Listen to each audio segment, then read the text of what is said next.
Olá, nós somos o GastroPed Talks, o canal da gastropediatria da Unicamp.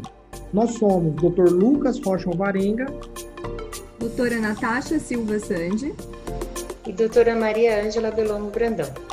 O GastroPed Talks é um canal sobre gastroenterologia, patologia e nutrição pediátricas, com foco em profissionais de saúde, em que vamos discutir temas e evidências atuais com base em guidelines, artigos científicos e entrevistaremos profissionais de destaque na área.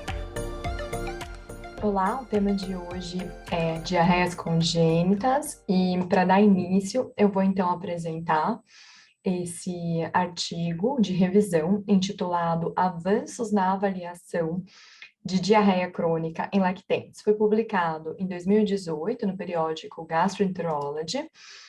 E dentro dessa publicação, eu vou apresentar um foco bem claro no diagnóstico das diarreias congênitas.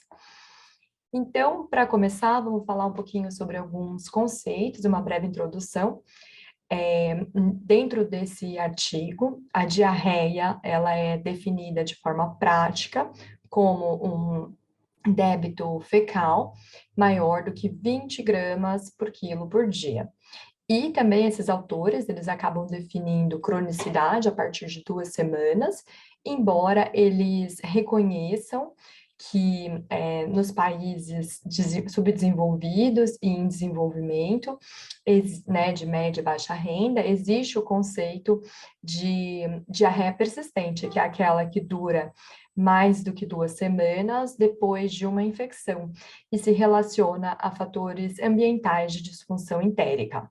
Então, devemos notar que as diarreias em crianças menores de 2 anos, elas são bastante comuns e, na sua imensa maioria dos casos, são quadros leves e autolimitados. E dentro dessa faixa etária, as etiologias mais comuns são, via de regra, aquelas que devem ser pensadas primeiro. Então, alergia à proteína do leite de vaca e infecções são muito mais comuns do que diarreias e enteropatias congênitas. Essas últimas são causas raras de diarreia crônica e potencialmente devastadoras na primeira infância. A avaliação da diarreia congênita, ela é difícil, demorada e muitas vezes ela pode não levar a um diagnóstico preciso. O início neonatal deve ser uma das os primeiros grandes sinais de alarme para que se considere a hipótese diagnóstica de diarreia congênita. E um cuidado que é necessário ter em relação a isso é a própria caracterização do início neonatal, porque não é quando a criança se apresenta ao serviço de saúde, quando ela descompensa, mas sim, de fato, quando esse quadro se iniciou. E um cuidado que deve ter tido é que, sobretudo naquelas diarreias congênitas secretoras, a quantidade de líquido, né, de água livre, é tão grande na diarreia que pode chegar a ser confundida com diurese.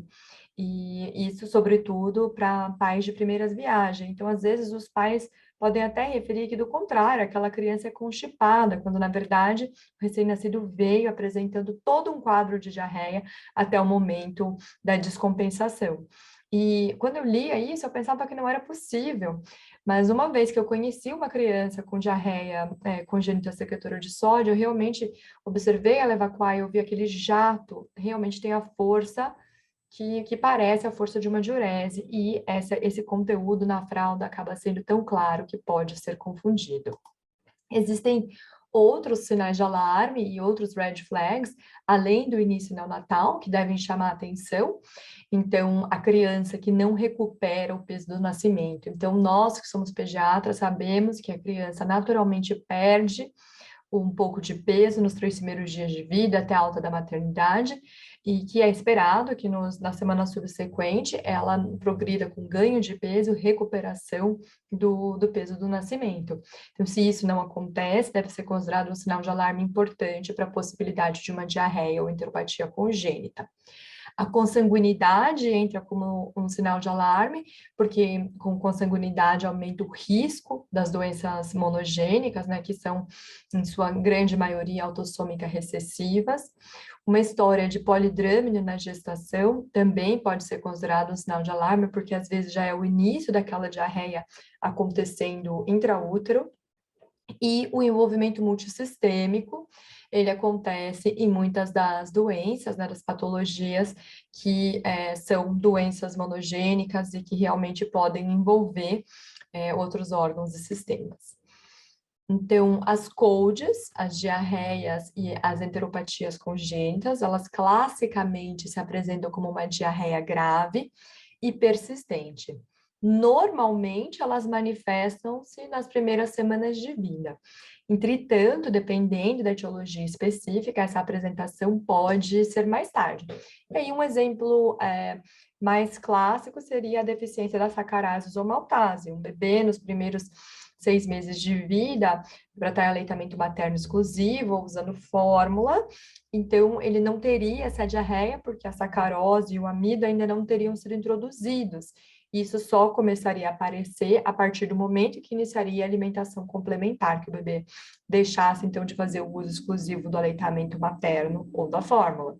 Então, é uma exceção a essa via de regra aí. Geralmente, também, são doenças monogênicas, e aqui nós devemos observar que os testes genéticos, eles revolucionaram a nossa capacidade de diagnosticar essas doenças de uma forma mais ou menos semelhante ao que aconteceu com a doença inflamatória intestinal de início muito precoce.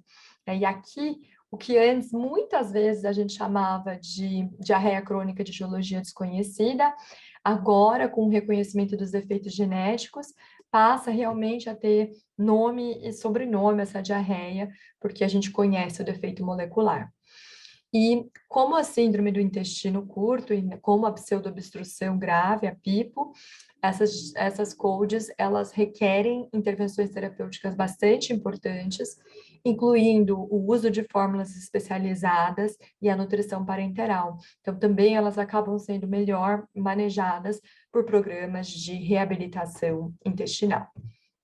Então, é claro que nem só de teste genético vive o diagnóstico das diarreias congênitas, pelo contrário, né, a gente vai falar sobre testes, e alguns testes fecais, ele constituem uma ferramenta muito importante para auxiliar o diagnóstico diferencial das diarreias congênitas. E eu destaco aí, então, a importância dos eletrólitos, do sódio e do potássio, né, para o cálculo, para a determinação da osmolaridade fecal e do gap osmótico, porque isso entra na classificação do tipo de diarreia que nós vamos falar adiante. O estudo, esse artigo de revisão, ele traz uma tabela brilhante, listando, né, quais são os testes fecais que podem ajudar e quais os testes fecais que não têm papel na investigação da diarreia, e por quê, como que esses testes ajudam. Aqui eu dou o exemplo, né, do sangue oculto, que o artigo põe claramente nessa tabela que não deve ser usado, eles recomendam não utilizar como um teste inicial. Por uma questão de tempo, eu não vou falar sobre cada um desses testes, mas eu recomendo que quem tenha um interesse, realmente uma dificuldade no tema, né, nos conceitos relacionados ao uso desse teste, que consulte a tabela 1 desse artigo que nós estamos discutindo hoje. Além da avaliação dos testes fecais, a avaliação da diarreia inclui uma avaliação laboratorial, então exames de sangue, aqueles bastante comuns que nós estamos acostumados a solicitar, hemograma, eletrólitos, vale a solicitação de marcadores inflamatórios, sobretudo se for uma diarreia sanguinolenta, avaliar potencial envolvimento de outros órgãos e sistemas, então função hepática, função renal, a gente também solicita.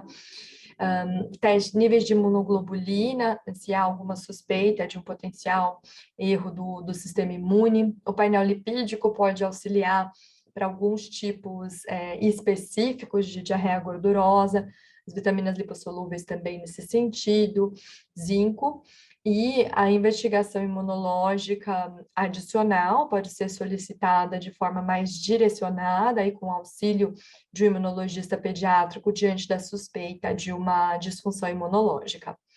E eu falei dos testes fecais, né, quero só ressaltar que a coleta dessa amostra fecal pode ser bastante desafiadora, né, pela presença, né, da mistura de urina e fezes. Isso não é uma amostra apropriada, não pode ser coletado, e também não pode ser utilizado o sobrenadante de uma fralda. Então, realmente, essa amostra tem que ser coletada a fresco, vamos dizer assim, sem utilizar aquilo que sobra sobre a fralda. E aí, para isso acontecer, muitas vezes pode ser necessário a utilização de uma sonda urinária para não apenas permitir a coleta dessa amostra de forma precisa, mas também no manejo dessas crianças para avaliar o volume fecal e como que está sendo e como que essas crianças vão ser manejadas. A gente teve um caso de deficiência de Maio 5B que a gente precisou, né, no cuidado dessa criança antes da primeira deshospitalização, sondar ela em mais de 3 ocasiões, porque essa menina realmente tinha uma diarreia tamanha que chegava a precisar de mais de 200 por quilo na parenteral. Então, né, quando você mistura uma perda fecal tão grande com o débito urinário, gera aquela confusão, você não sabe se está dando de mais ou de menos, então, realmente, a sonda vesical pode entrar aí para auxiliar isso e para facilitar a coleta dos exames de fezes.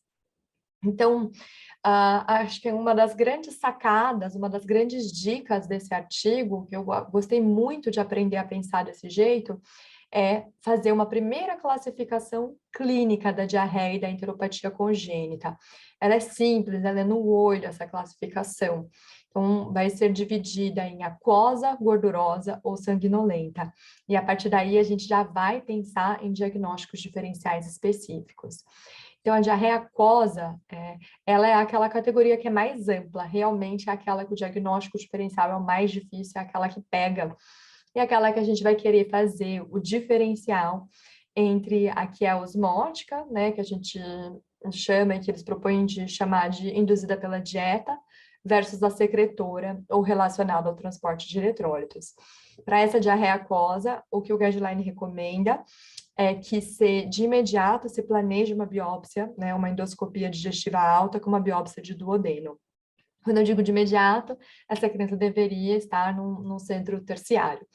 E aí, avaliar se for disponível no serviço, se estará indicado ou não a dosagem de disacaridases. A segunda categoria é a diarreia gordurosa. E a diarreia gordurosa, a gente vai pensar que seja de origem pancreática até que se prove ao contrário. E o primeiro teste vai ser a elastase fecal. A diarreia sanguinolenta, ela vai ser de etiologia imune ou inflamatória, até que se prove ao contrário. E aí, para essa criança, sim, tem papel, além da endoscopia digestiva alta, fazer uma avaliação baixa, que não estava recomendada lá na diarreia aquosa. Então, essa criança, sim, deve fazer uma endoscopia e pode fazer uma colono ou uma sigmoidoscopia, né? Se essa criança não tiver boas condições clínicas, uma representação com biópsias do sigmoide já seria suficiente para avaliar essa mucosa colônica. E o guideline propõe, então, uma mudança de terminologia, né, que eu acabei citando. Então, o que eles propõem é que a diarreia osmótica passe a ser denominada de induzida pela dieta e que a diarreia secretora passe a ser denominada relacionada ao transporte de eletrólitos.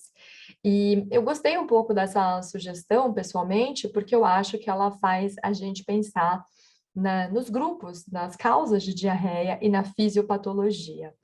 Então, as pessoas, né, os gastropediatras costumam aprender que a faixa, né, intermediária, a zona cinzenta que a gente diz do gap osmótico fecal, é entre 50 e 100. Então, lembrando o que é o gap osmótico fecal.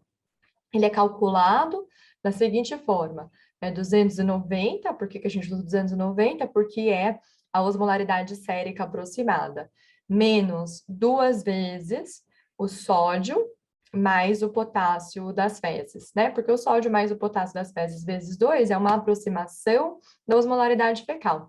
Então, o gap osmótico nada mais é que a diferença entre a osmolaridade sérica aproximada, 290, e a osmolaridade fecal aproximada, que é 2 vezes o sódio mais o potássio fecal. Então, por que faz sentido pensar nesse gap? Porque ele te ajuda a entender a causa dessa diarreia. E a gente vai querer saber se esse gap é alto ou se esse gap é baixo. Se o gap for alto, o que isso quer dizer? Que tem uma grande diferença entre a osmolaridade sérica e a fecal, ou seja, minha osmolaridade fecal é bem baixinha. Se o gap for pequeno, quer dizer que a osmolaridade das fezes se aproxima à osmolaridade sérica. Então, para a gente parar de decorar esses valores, né, qual que é a do alto, qual que é a do baixo, temos que aprender que a zona cinzenta de 50 a 100 é aquela que provavelmente tem algum mecanismo misto, por exemplo, uma diarreia secretora em que o paciente ainda está recebendo dieta. Mas a diarreia osmótica, aquela que é induzida pela dieta, segundo esse guideline, ela é causada por uma força externa. Por exemplo, vamos pensar na deficiência congênita de lactase, né? Então, o que está causando é a presença da lactose. E a forma como eu consegui entender isso é que quando a causa é externa, a osmolaridade fecal não é muito alta, né? O corpo reage, ele tenta jogar água para diluir aquela causa externa. Então, o meu gap, se a osmolaridade fecal não é alta, o meu gap é grande. Então, é aquela do gap osmótico elevado, maior do que 100. E a minha sacada é que a diarreia secretora, aquela relacionada ao transporte de eletrólitos, ela é, de certa forma, produzida pelo corpo. Qual que é o exemplo dessa diarreia? A secretora de sódio, a secretora de potássio. E somente aquela que é causada pelo corpo, por um transportador, que ela é, vamos dizer assim, que o problema é interno, é inerente ao organismo, é aquela que tem uma osmolaridade super alta, que se aproxima da osmolaridade sérica. Então, essa relacionada ao transporte de eletrólitos é a que tem o gap osmótico baixo, o gap osmótico menor do que 50. E a próxima coisa brilhante que esse artigo traz é a separação das causas conforme a histologia. Então, eu falei para vocês que a endoscopia digestiva alta, ela entra numa fase bem precoce da avaliação da diarreia congênita, da aquosa, e aí, já com uma microscopia eletrônica, com uma hematoxilina e eosina, a gente vai ter bastante informação, né? Então, o que vai ser visto de cara? Se a arquitetura daquele enterócito está preservada, né? A relação vilo-cripta, e isso já nos diz, né, bastante coisa, porque se tiver preservado, eu tenho que ter um problema que ou é de um transportador ou de uma enzima, então defeitos de digestão, de absorção e de transporte de nutrientes ou de eletrólitos, né? E aí, como exemplo de defeitos de transporte, nós temos a má absorção de glicose e galactose, a diarreia secretora de cloro e a diarreia secretora de potássio. Também com o HE normal, uma arquitetura relação vilo-cripta preservada, as deficiências enzimáticas, então deficiência de sacarase isomaltase, deficiência congênita de lactase.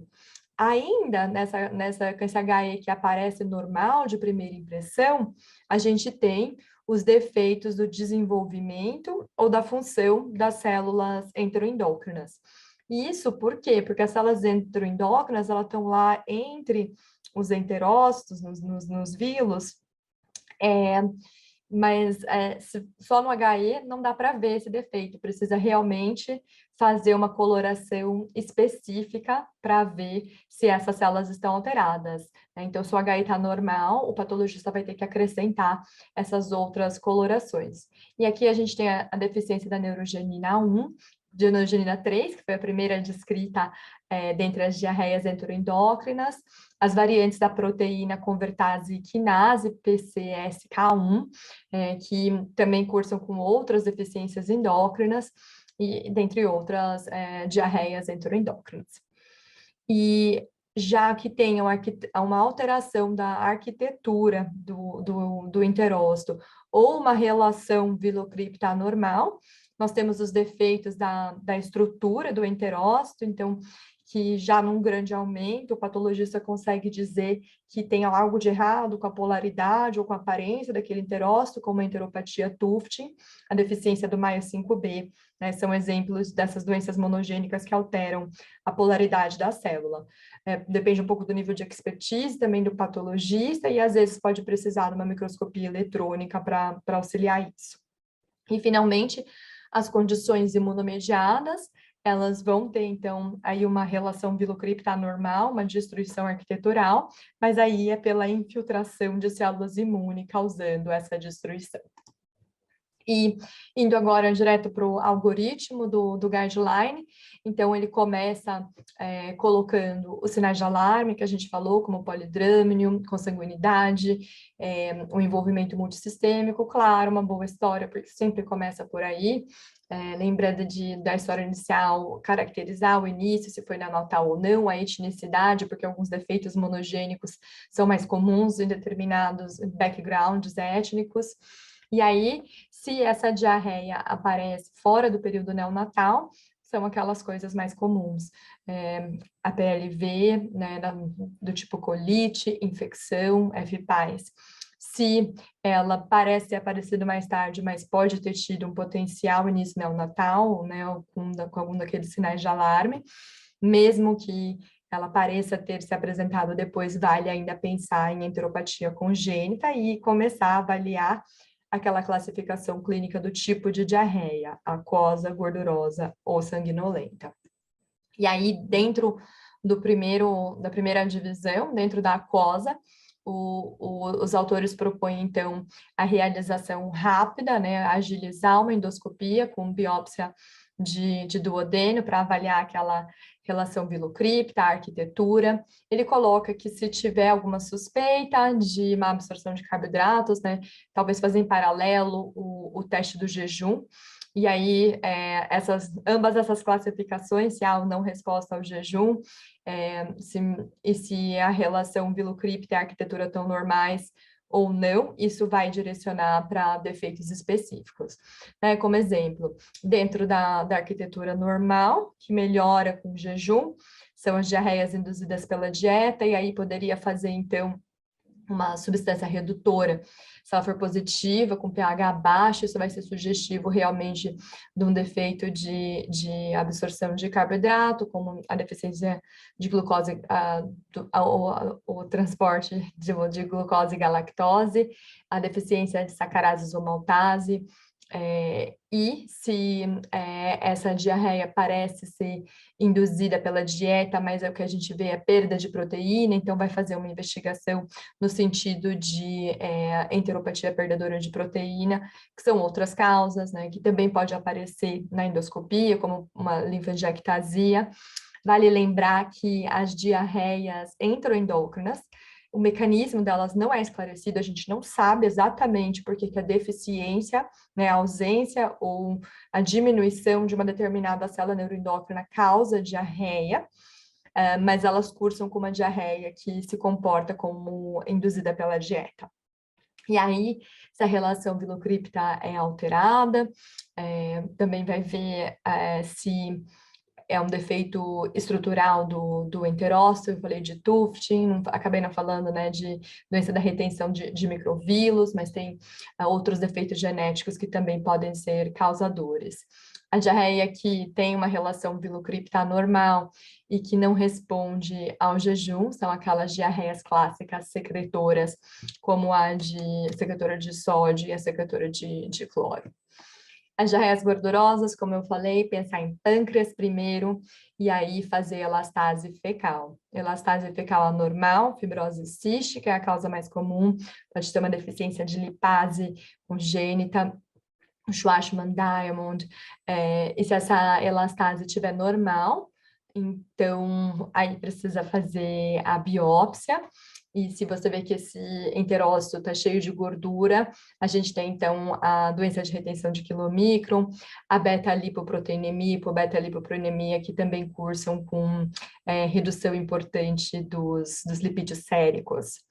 E o terceiro braço da diarreia sanguinolenta, ele vai ter a histologia, então, alterada, né, com infiltrado inflamatório, com apoptose, com criptite.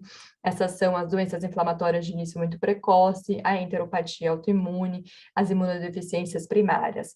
O último braço da investigação que o documento propõe que seria, então, paralelo e super precoce na investigação, a investigação de um gene candidato direto, se já houver uma suspeita específica, ou, alternativamente, o exoma, ou o sequenciamento de exoma ou de genoma.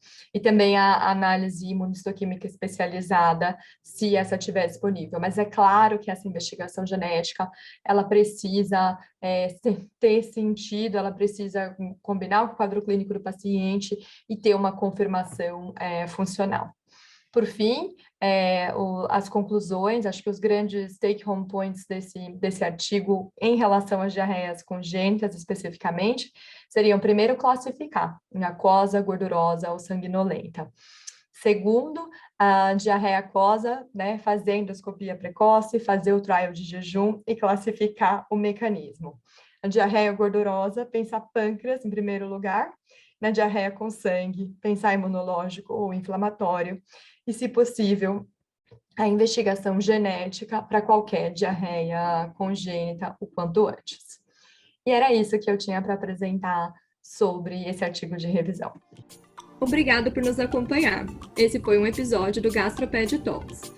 Estamos no Instagram, @gastroped.talks, no YouTube, GastroPed Talks Unicamp, e também na forma de podcast. Até o próximo!